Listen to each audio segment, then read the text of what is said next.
Yo, what is going on, guys? It's the Fish119 here, bringing you guys some World of Warships today.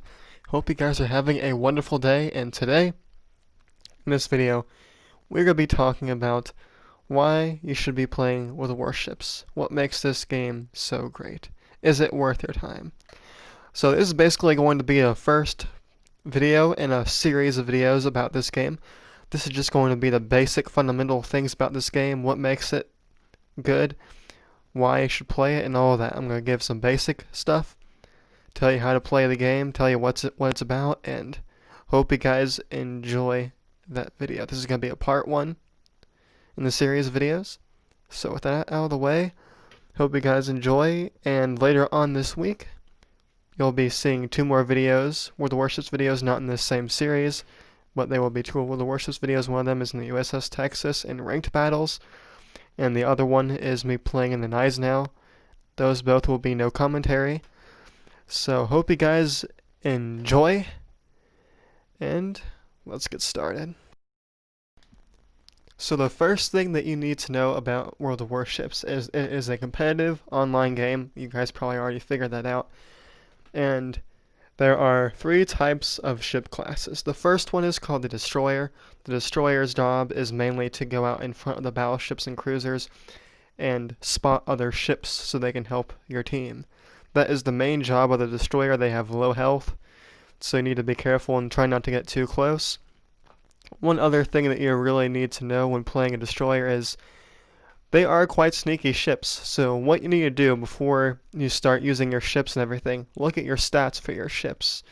Look at their firing ranges, how far out they can fire. Look at how the detection works in the game. So let's say a battleship is 6 kilometers away from you and your spotting range is up to, let's say, 5 kilometers. You do not want to get within 5 kilometers, otherwise you will be spotted. So if any ship gets in between your spotting range, you will be spotted. Other ships probably will target you because you are a destroyer. You're a high value target, because there are usually not that many destroyers on a team, and they're very valuable ships. Now the other ship that is very important too is the cruiser. Now these are somewhat larger ships, and sometimes they'll have a lot of guns, and sometimes they won't. Now, the cruiser's main job is to support the battleships, not push in too close to the enemies. That's the battleship's job. We're not going to get into that right now.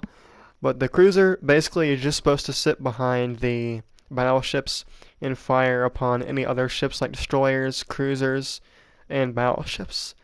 So in a cruiser, another handy dandy tip for you is you want to be using HE and mostly not armor piercing. And just a basic little tip here for you. HE, what I'm talking about, is high explosive shells. You'll see that it looks a little bit like yellow. It's your little yellow shell that you see on the screen. And what that does, it will set an enemy on fire. Now, it's not going to do it automatically. Sometimes you have to hit them a whole lot. Sometimes you won't set any fires at all. But on ships that are heavily armored, that is probably what you should do. You should be using high explosive if you want to burn them down. Or you could be using armor piercing like if they're giving you a broadside. So if you have heavy guns on your cruiser, be aiming for the citadel. I'm going to explain what a citadel is soon. And if they're giving you broadside, which a broadside means that they are showing you their side, then you can want to aim at their side and see if you can get some good damage out of them. Like the guy in the gameplay, the guy that's right in front of me, he was giving me broadside. You don't always citadel people when they're broadside. You can overpin them, but that is one of the ways you can sink them. And as a cruiser, you need to be using HE some of the time and armor piercing some of the time. We'll get into that into another video talking about specifically cruisers and nations that you should go down for certain types of cruisers. This is just a basic video, like I said earlier, not much detail, just the basics to help you get started. And this is a series, so there'll be more information on other videos. And the next ship is the battleship. The big, beastie ship you see me using right here, the Yamato. The Yamato is a battleship, legendary tier. So the battleship's main job is to do basically as much damage as possible. Now, whenever you get a chance, whenever you see a broadside of a ship, You want to be trying to punish them for it. Do not let them get away. If they are giving you broadside, you want to see if you can citadel them or do massive damage to them. Even if they're angled, you can still get some pretty good damage off them. So, the battleship, like I said, its main job is to push forward, attack the enemies, and especially destroyers. Since destroyers are such a high value target, you really need to learn how to aim if you're playing a battleship. Don't be afraid to miss shots. You're usually not going to hit many shots on the destroyer. But if you can, and you see that destroyer, take the opportunity to shoot them because they might go unspotted very quickly and you might not have the opportunity again. You do not want to be torpedoed by a destroyer. That is not something that is fun to happen. Now there is something else that you should know about other ship classes. Currently, there are only the 3 ship classes in the game. But we definitely know that aircraft carriers will be coming into the game, so when they do come into this game, I'll be doing reviews on those telling you how they play, how they work, and I'm pretty sure also submarines will be coming into the game too. So when those launch, I will be letting you guys know if they're any good. If they ever do, submarines aren't guaranteed, but I'm assuming they will be coming. Aircraft carriers definitely are coming. They're supposed to be doing testing in January or February. So I will be letting you guys know about that when it does happen. Now let's talk about shell types real quick. Now there are, I guess you could say, 3 types of shell types. We already talked about it briefly earlier, but I'm going to tell you again what shell types do, what they are. So the first one we're going to start with are torpedoes. Now some cruisers and all destroyers have torpedoes. Now you might be asking yourself, what exactly is a torpedo? What does it do? What are the benefits of having them?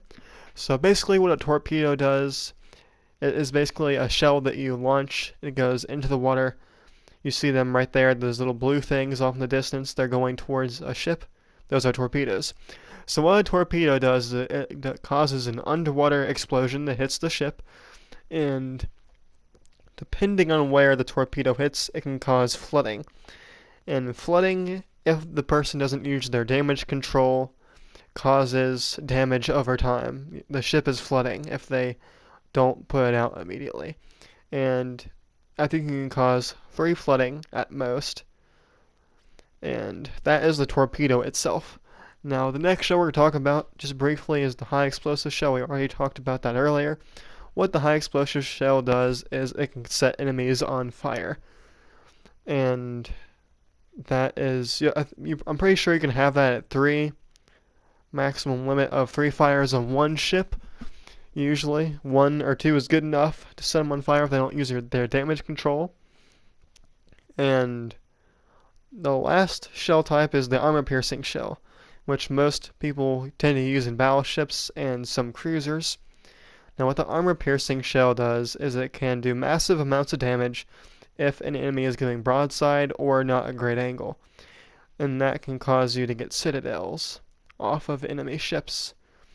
I would say for destroyers, you usually do not want to be shooting them. If you're in a battleship, you don't want to be shooting destroyers with armor piercing, but if that's a last resort kind of thing, then do it. If you do not have high explosive loaded. Like I said, high explosive is better for setting fires and also dealing damage against destroyers. It's very good against destroyers. Now we are in the final stretch of the video. Now there are a couple more topics we're going to talk about in this video. First one is damage control and healing. Now you probably heard me talking about damage control earlier and you were asking yourself, what exactly is damage control? So damage control, what happens, what that is, so let's say you get set on fire or you are flooding. Now the only time you really want to use damage control is if one of your main guns is taken out because you want to be able to have maximum firepower, and if you're set on fire or flooding. Now if you're set on fire once, don't worry about it. If you have a bunch of health, do not use your damage control immediately. Do not do that. Only do that if you have a limited amount of health to deal with. So make sure if you have 2 or more fires going, use your damage control. If you have 2 or more floodings going, use the damage control. Do not use it if you have 1 fire or flooding. So keep that in mind. Now the other last thing is healing. Healing is also very important for some battleships. All battleships have heals, and some cruisers have heals. And what healing does, it's what it sounds like. It heals your ship. So if you take massive amounts of damage to your ship, you can repair that back. So make sure to use those heals wisely, because some ships only have unlimited number of them. Make sure you know how many your ship has.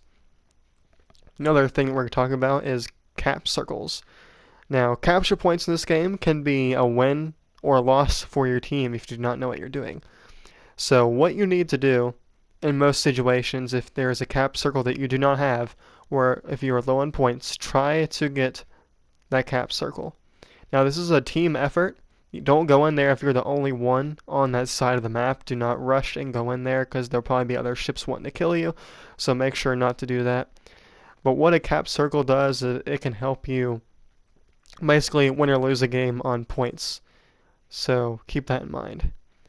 Now there are plenty more topics of this game for World of Warships that we're going to get onto in other videos, like commanders, specific ship lines, specific ships, what do they do. So make sure, if you guys want to see more videos like that, to possibly hit the subscribe button and possibly also like. There's so much more to be talking about in World of Warships. I think the next video, well, I don't really know what the next video is going to be. It's going to be, of course, World of Warships for the series. But there is still a lot more to talk about, and we're going to be getting to that next video. So I hope you guys enjoyed, and I'll see you guys later. Hope you guys have a great rest of your day, and thank you very much for watching.